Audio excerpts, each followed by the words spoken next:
Senhor presidente, senador Eumano Ferrer, senador Pedro Chaves, senhoras e senhores senadores,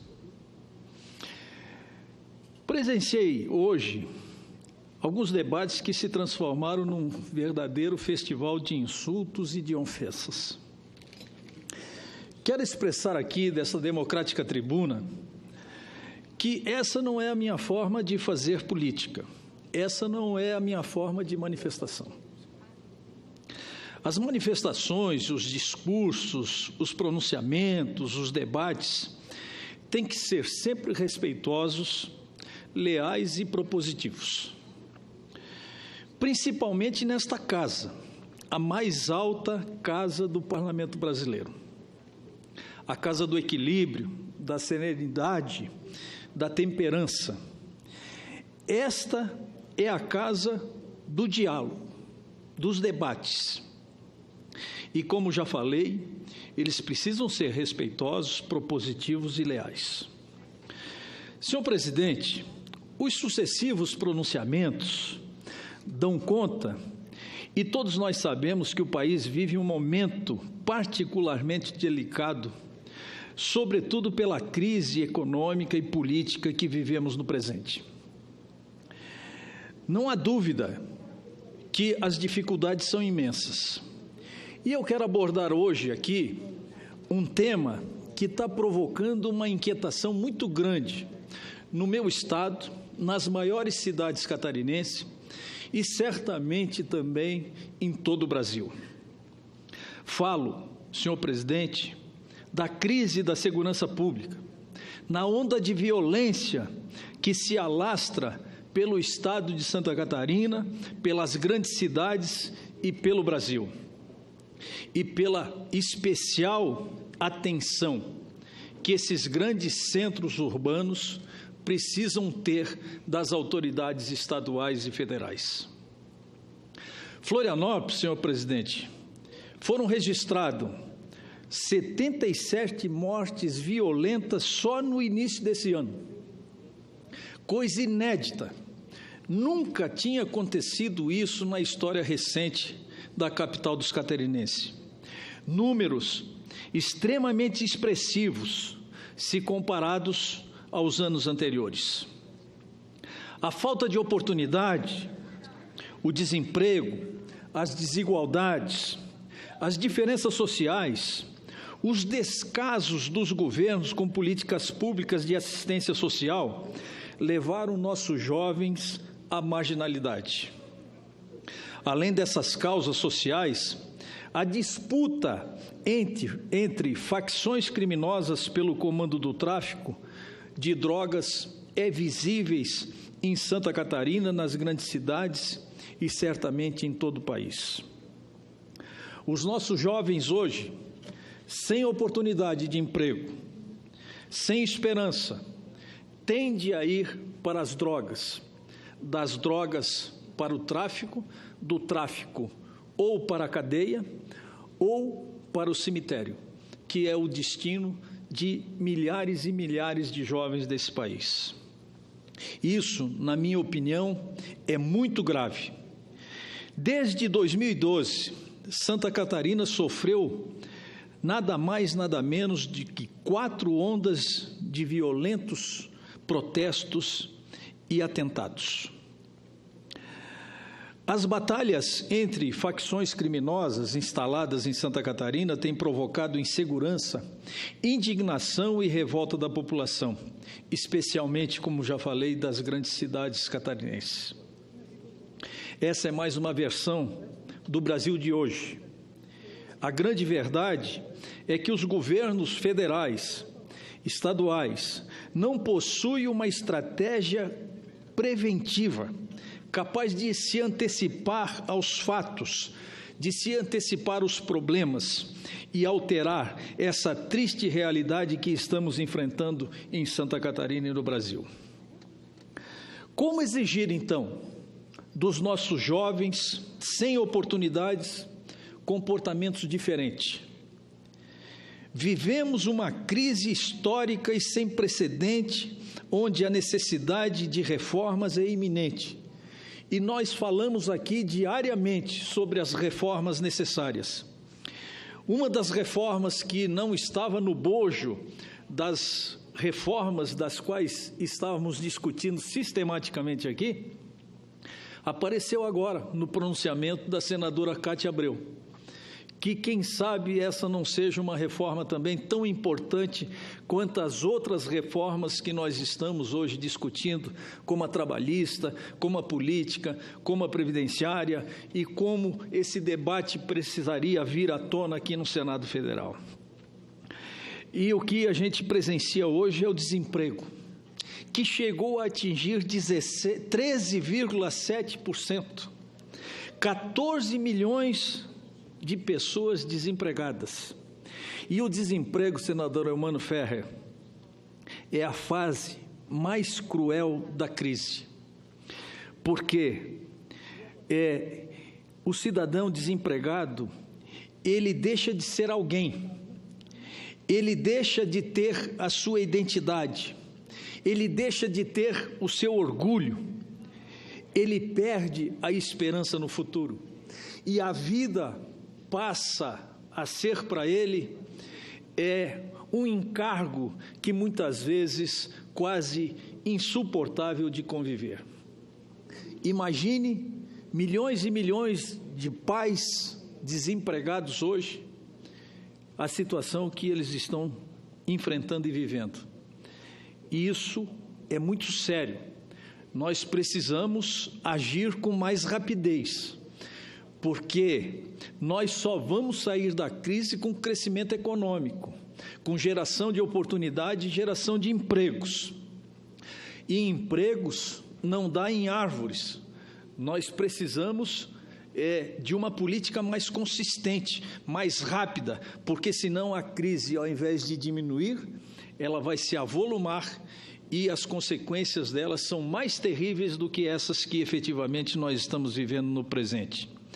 E o cenário não são bons, os dados não indicam para essa perspectiva rápida, porque 11 bilhões foi o déficit recorde das contas públicas agora no mês de março, e a dívida pública bruta chegou ao patamar de 4,5 trilhões de reais, cerca de 71,6% do PIB.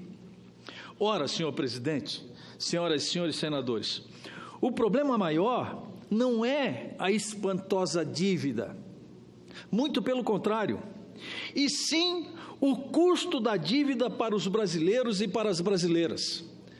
Porque os Estados Unidos, por exemplo, o Japão, o custo dessa dívida não passa de 1%, enquanto o custo da dívida no Brasil chega a 17%.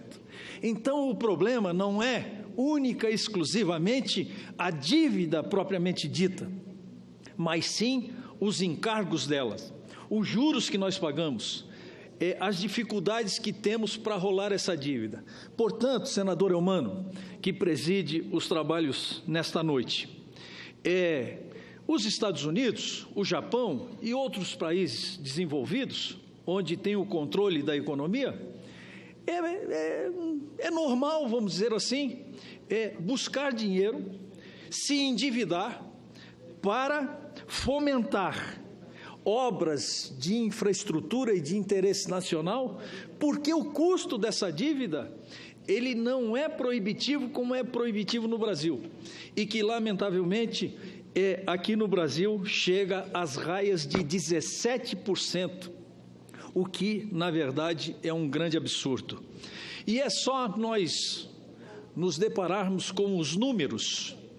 Se nós buscarmos na execução orçamentária do Brasil de 2015 e de 2016, não precisa ser economista, não precisa, senador Pedro Chaves, ser matemático, não precisa nem ser dotado de uma inteligência superior, para nós observarmos a olhos nus que ali a matemática não fecha.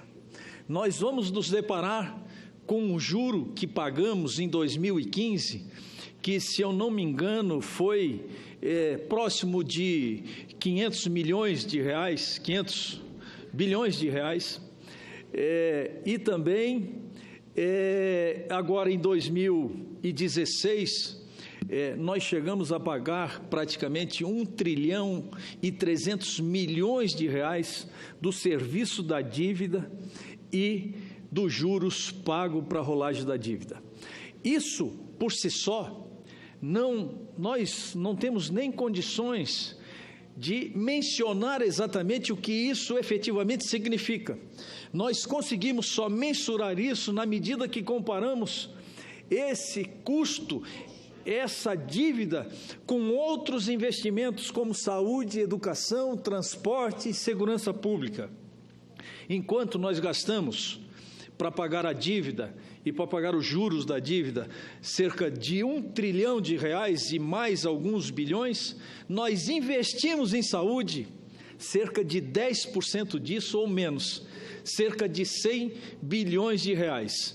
E investimos em educação cerca de 10%. Olha, essa matemática, então, senador Eumano Ferreira, é uma matemática que não fecha. Se nós estamos pagando 1 trilhão de juros e dívida e de rolagem da dívida, estamos investindo 100 bilhões em educação e 100 bilhões em saúde, nós vamos ver que o grande gargalo das dificuldades econômicas e financeiras que nós estamos vivendo hoje está efetivamente no pagamento dos juros e no serviço da dívida. Uma vez que a inflação, ela chegava à casa de 2 dígitos ou mais há um tempo não muito distante. Ela caiu para meta, está agora, se eu não me engano, em 4,5% ou 4,3%, em 4,5%. Os juros caíram, é bem verdade, mas não caíram proporcionalmente como caiu a inflação, o que significa dizer que os juros continuam muito altos e que nós estamos pagando um preço muito alto também pela rolagem da dívida, que nós ainda temos, que efetivamente é muito alto. Olha, como resolver essa questão? Eu sempre entendi, e sempre me disseram os economistas, que a questão dos juros altos era para controlar a demanda, que com a demanda aquecida, a tendência dos preços é aumentar, e com o aumento dos preços, efetivamente, vinha a inflação. Bem, outra questão eram os preços administrados pelo próprio governo. Como os preços estavam represados, no governo anterior, principalmente, houve a necessidade de recomposição dos preços públicos, e com essa recomposição, evidentemente que teve uma tendência inflacionária. Mas agora não existe mais, não existe demanda por consumo, pelo contrário, as famílias endividadas estão com dificuldades para adquirir, a inflação caiu aos patamares da meta, e os juros não diminuem na proporção que deveriam diminuir. Portanto, eu até gostaria de fazer uma brincadeira que tinha um quadro do Jô Soares que com a seleção foi para a Copa do Mundo, e o Jô Soares dizia assim, bota a ponta, Tele, que era para jogar pelas pontas. Os senhores lembram disso, desse quadro, assim.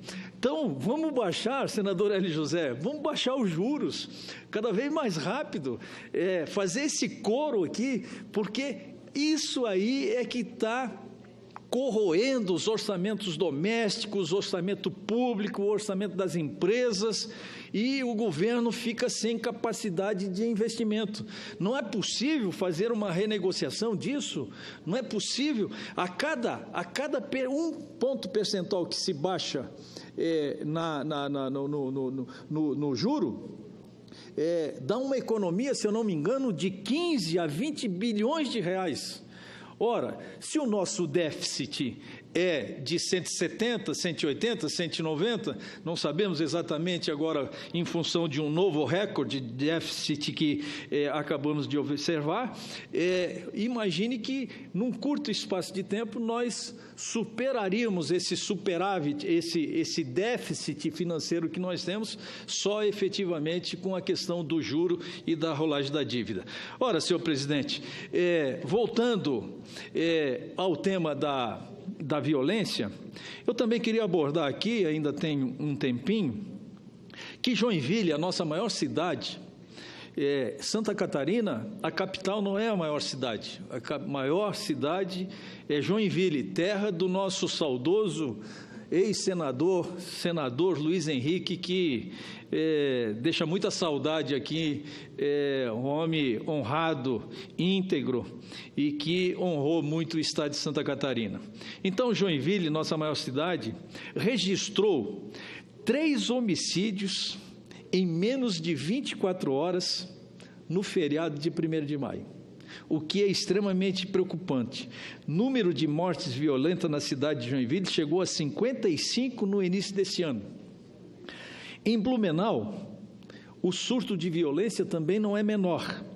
Um corpo foi encontrado decapitado, sem cabeça, com indícios crescentes também de requinte de crueldade e o que é efetivamente muito preocupante.